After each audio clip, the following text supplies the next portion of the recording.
Good morning. My name's Shawn. I'm running for City Council District 6 in Richmond. And I'm doing that because I want to serve my community.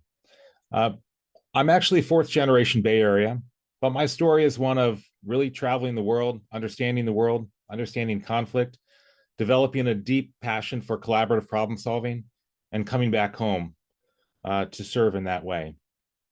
So my background professionally starts in high school. I was sent to the principal's office because two kids had just gotten in a fist fight, and the principal wanted me to mediate between them.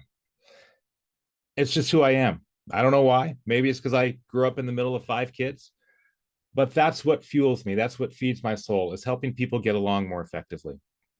There's no one here today who I would not want to work with. Some people don't like hearing that. But what really excites me is working with people who see things differently. And what breaks my heart about Richmond is a lot of good people wanting good things, trying to make a difference, but not collaborating with each other. We need to evolve beyond this mindset of fighting the good fight. Because when we do that, if we identify people who disagree with us as enemies, that means we're calling our neighbors sometimes enemies. And what does that say about building community? I don't represent any special interest group other than perhaps my two daughters who I'm raising here in Richmond. I'm passionate about hearing from everyone. As a collaborative leader, I know that we've got to hear all voices, not just the ones we agree with, not just the ones that have the most power behind them. We need to consider all perspectives if we're going to find breakthrough solutions to the challenges we face. You know, I ran for mayor 2 years ago, and when there's only 290 miles of pavement in Richmond, but I covered 530 miles on foot, meeting 5,000 people face to face. So if you want to know where my ideas come from and where the goals that I talk about in my campaign come from, it's based on listening directly to people. Look at the map behind me here. That's District 6, less than 2 square miles.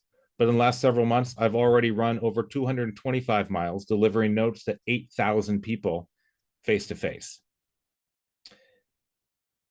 There's no simple answers to the challenges we face. But if we want to boil down to the goals, it's a Richmond that's safe, that's clean, and that's fair. And everybody agrees with that. The challenge is, why are we not getting it? Why are we not getting there?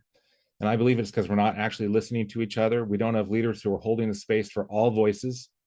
And until that happens, we're not really going to achieve the potential that Richmond really has. So I'm really excited about this. I'm looking forward to serving my community and beyond. And I look forward to the questions ahead. Thank you. What specific traffic calming measures would you advocate for, such as on Solano and Barrett in District 6 to enhance pedestrian and cycling safety?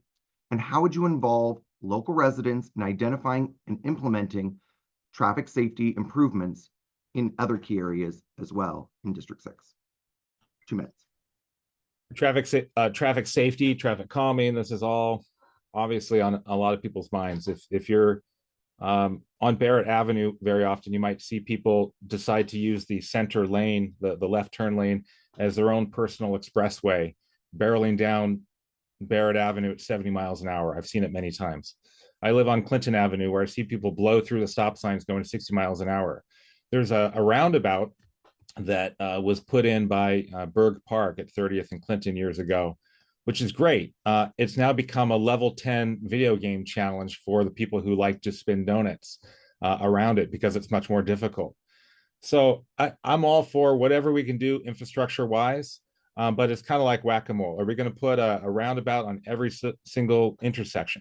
There are unprotected intersections in several places in our district where there are literally no stop signs in either direction, and you just take your chances. But the sad thing about it is, even with stop signs, even with roundabouts, even with all these high-tech so-called traffic calming measures, if we don't have proper enforcement, if we don't have a feeling of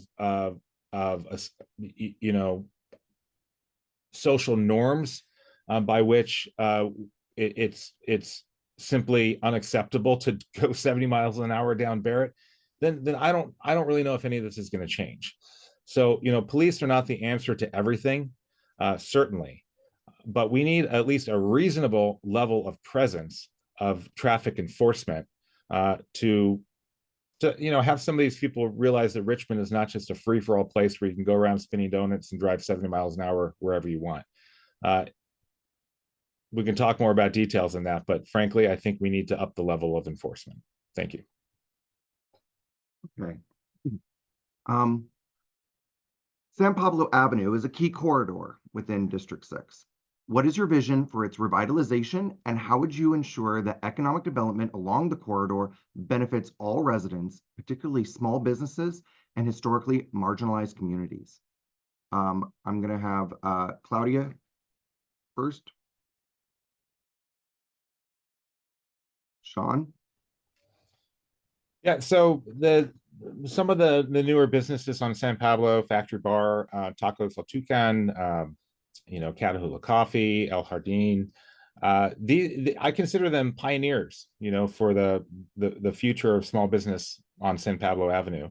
And the vision I would see is that San Pablo Avenue is a walking district. Imagine where people are coming from the neighborhoods and walking the corridor, visiting different shops, going to the social gathering places. I've actually been having most of my meetings at El Jardín recently. It's a great place if you haven't been there. There's lots of seating and good place to hang out.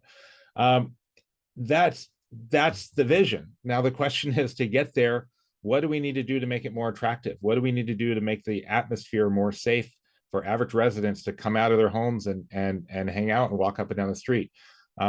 What do we do to revitalize some of the businesses so that they have the capital to expand or to develop little backyard areas or whatnot? Whatever the case is, we've got to be working together to do it, and it means we need all stakeholders at the table. There was an initiative by City Council in recent years. At least I saw a consultant come in and talk about like how the streets could be rearranged in San Pablo Avenue and to be more bike friendly and things like this. But interestingly, the businesses weren't consulted, from what I understood. And there's a great example of the bike lane corridor on 23rd Street, Marina Bay by MLK Park, where they redid the whole thing and it was really awesome and got all these bike lanes in. Nobody bothered to talk to the residents there to find out what challenges they would face. And now they can't even get their trash cans out to the street on trash pickup day because nobody thought about that. So let's make progress, whatever the case is, but we need all stakeholders at the table. We need businesses, we need residents, we need the experts, but we can't do it from one way of looking at it. 23rd Street has long been a focal point of economic activity within District 6. What are your plans to revitalize the area while preserving its cultural identity? And how would you support local businesses in that process? Shawn, can you take this first? One kind of cool thing about 23rd Street is they have a merchants association. So they have, many business owners who come together and discuss what they need. And my biggest concern is that they've come to City Council many times with concerns, and it seems like they've felt completely ignored. There's been a lot of issues with the illegal street vendors, for example, that have been essentially taking business away from legitimate businesses on 23rd Street without following proper guidelines of health code and whatnot. Yes, I know there's been some new initiatives by the city to try to mitigate that, but there's a big poison pill in it, which is basically no enforcement. So I'm not sure what that would do. In any case, I think the 23rd Street merchants know better than anyone else what they need. So I'm not going to propose to say what they need, but I would listen to them. And I would make sure we have all the stakeholders at the table to really, mitigate those issues. So I would defer to them is basically what I'm going to say that. But I do know that we have a gem there. I know when I moved to Richmond, my family and I, we walked down to 23rd Street and we went to Portomex for lunch. And I felt absolutely so happy to be in such an authentic place with so much diversity. And I would never want that to change. And I think that's the story of Richmond. We have so much unique, all walks of life in all parts of the city that I think we need to retain. We need to retain that spirit of Richmond and all the people that have come from all over the world to be here. But we need to also improve, but we need to do that together. We need people all at the table working on it together, not doing it from one way of looking or another. Thank you. Thank you. Over a decade ago, I had the remarkable privilege of working with Congressman John Lewis. We had a project it's called Congressional Conversations on Race, and I had the pleasure of helping to design and lead that project with him as my mentor.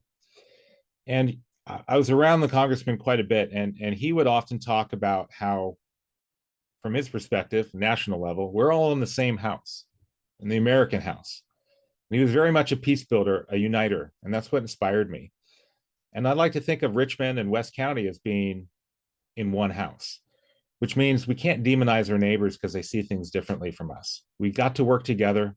We got to get everyone at the table.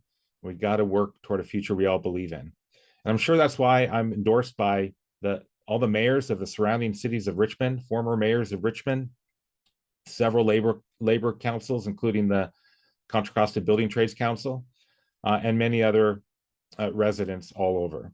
I'm very excited about the work ahead. I look forward to working with you. Thank you.